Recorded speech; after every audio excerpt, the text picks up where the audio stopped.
What's going on, everybody? It's your boy Gerio back again with another video. Back again with another reaction. Before you take action, what you need to do, like the video, comment down below, subscribe to your boy's notification bell. You feeling just we got the horrific torture and murder of Courtney Palmer. Let's get into it.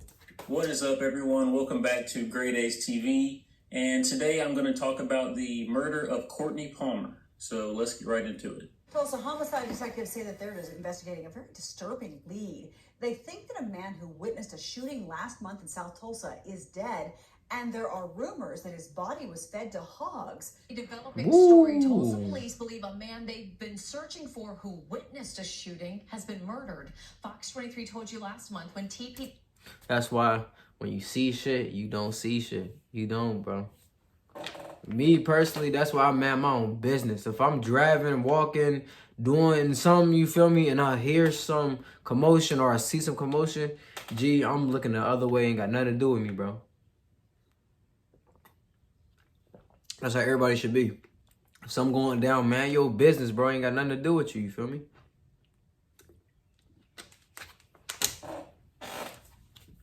He was looking for Courtney Palmer. Now, Fox 23's Lynn Casey joins us live with a bizarre lead in this case. Detectives are now investigating.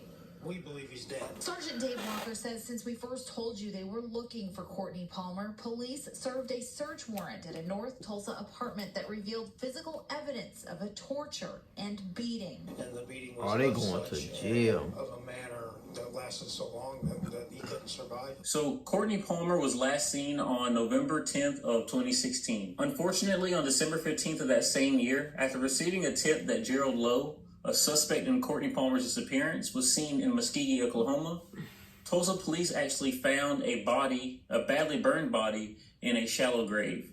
And that body did actually end up being identified as Courtney Palmer. And a later coroner report actually showed that several of Palmer's facial bones were broken, as well as a couple of his ribs.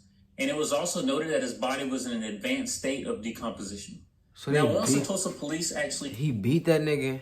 He beat him, and then he burned him, and then fed him to hogs, bro. That is some foul stuff, bro. Noted that his body was in an advanced state of decomposition. Now, once the Tulsa police actually recovered Courtney's body, they had a pretty good suspicion that Gerald Lowe had something to do with it.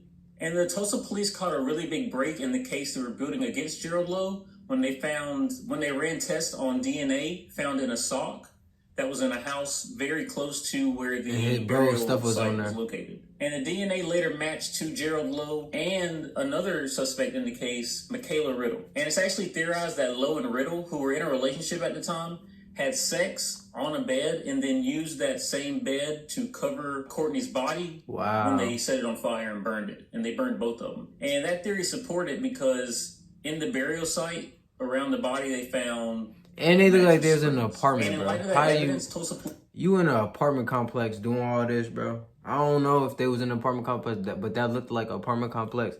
And if you think you in an apartment complex and about to burn something down, it's not gonna go down like that, bro. It's not, bro. The moment somebody just smells something cooking, heating up, you know what I'm saying, overheating, overcooking, that's when people get the tweak. And then like they buried this man.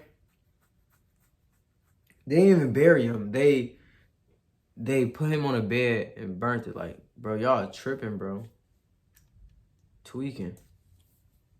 Around the body they found mattress springs. And in light of that evidence, Tulsa police actually arrested Gerald Lowe and Michaela Riddle, and they were charged with first-degree murder in the death of 23-year-old Courtney Palmer. And Charlita Mack, who I'm going to talk about later, was charged with accessory to murder because a lot of the assault that happened to Courtney Palmer happened in her house, and she actually didn't tell police at the time. She didn't report that anything had happened. Oh, she booked too. Lowe and Riddle were also charged with kidnapping, desecration of a body, and committing a gang-related offense. And at the time, police actually theorized that the reason Palmer was attacked initially is because he was seen talking to a detective the day before on a shooting that happened in that neighborhood. And Now, my boy Courtney putting me in a hard position, bro. Now, I mean, I don't know Courtney Palmer, recipes, bro, you feel me? But, I mean, he didn't say if Courtney had any, like, you know what I'm saying, anything to do with, like, the situation, or if he was in the streets or not and stuff like that. Cause, like, me personally, I'm one of those dudes that, like, when it comes to snitching, bro, it's cool to do it when you a regular citizen, you feel me? If you just a regular motherfucker, like, if you was a regular motherfucker and seen somebody get shot, alright, it's cool to go. I mean, you don't have to. Me personally, I wouldn't go and talk to a cop, you know what I'm saying? If I seen a shooting, they ain't got nothing to do with me, you feel me? Y'all gonna have to go find that out yourself. But it is what it is, you know what I'm saying? That's the only time I feel like somebody can tell on somebody with a snitch, when they got nothing to do with the situation, you know what I'm saying?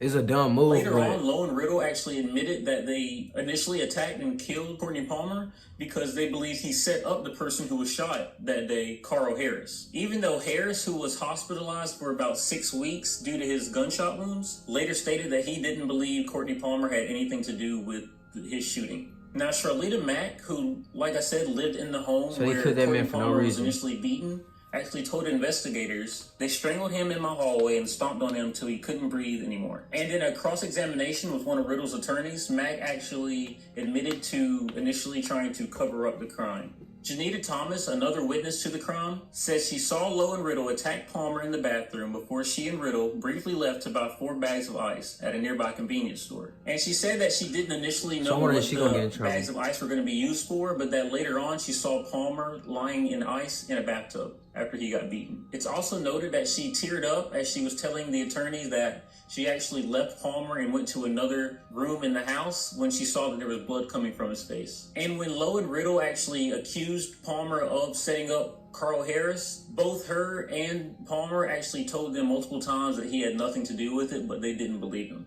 Thomas also said that later on she saw Palmer laying down in the hallway with a blue dryer sheet bag over his head while he was being stomped and choked. She also said that before Palmer was taken into the hallway, Riddle actually poured boiling hot water on his head, which, from what I've read, he was alive through all of this, and that is just, it's insane the amount. They just hurt an innocent man for no reason, bro.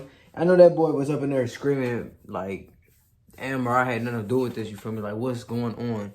Like, I would have been lost as hell. They got dryer bags over his head, stumping him, throwing hot water on his face. Like, how worse can you get, bro? Like, I would not want to go out like that at all, bro. That's crazy. He was alive through all of this, and that is just, it's insane the amount of torture they put this man through for something he didn't do, that they accused him of that he didn't do in the first place. And it doesn't, no matter how many cases I do, I'll never understand why people are willing to do such horrible things to someone else. It doesn't make any sense to me whatsoever. They beat this man up, they torture him, they pour boiling water on him. Eventually, they set his body on fire. Hopefully he was dead at that point because they think he set up someone. And it turns out he didn't even do that. Like, it doesn't make any sense. And Thomas's boyfriend, James Barkins, actually stated that he saw Riddle hitting Palmer with sticks while he was sitting in the bathtub, and that he was actually screaming at this point.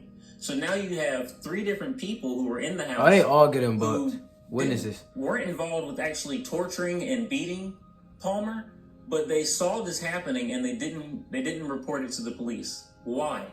I mean, you gotta be on their side too with things, you feel me? They say something and then try to jump in, you feel me? They probably scared as hell. You know what I'm saying? They try to jump in and save him. What if they get on their heels about it? Like, shut up, bro. You ain't nothing to do with this. You feel me? It's like, I don't know. In them situations, bro, that's another thing where I just feel like you have to mind your business. You know what I'm saying? I don't know. It just depends all on the situation. If you could jump in and I probably still keep quiet. It just all depends on the situation. Okay. But they saw this happening and they didn't report it to the police. Why? He also said that he heard Riddle tell Palmer he ain't from Hoover and that he had her effed up. Now that's all the information we have on what actually happened to Courtney Palmer that day on November 10th of 2016. But the actual trial for Gerald Lowe and Michaela Riddle isn't scheduled to start until November of this year, 2019. But it is believed that both of them will get a life sentence for what they did.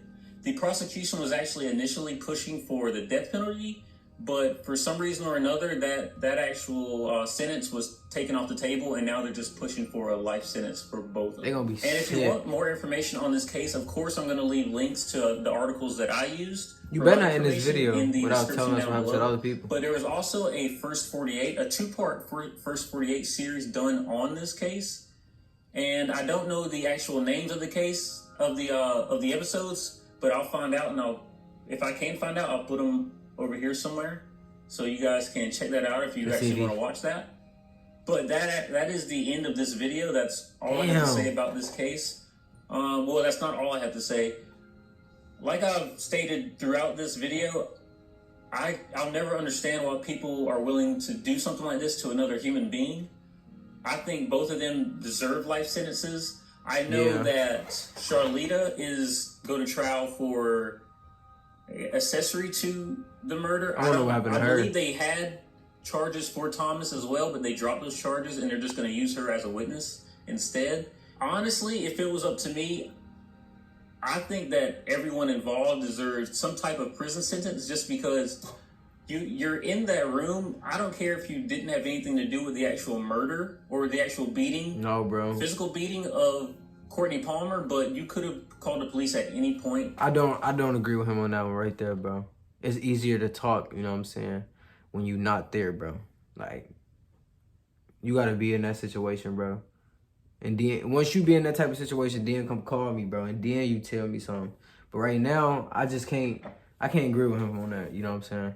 It's totally different when you in that situation, bro. You just don't know how it's gonna go down, you feel me? If y'all agree with me, let me know in the comment section down below. If y'all agree with him, let me know in the comment section down below. Room, I don't care if you didn't have anything to do with the actual murder or the actual beating, physical beating of Courtney Palmer, but you could have called the police at any point and you decided not to. And I get it. You could argue that maybe they feared for their lives as well. But from what I've read in these articles, it seems like they never really had any fear that they were going to be beat up or anything like that. So they could have easily just... They don't know that by no article, nigga. I'll never understand how you could let that happen to someone in your house. It's not even their house, it's your house, and they're beating this man up. They're beating him to death, and you're just letting it happen.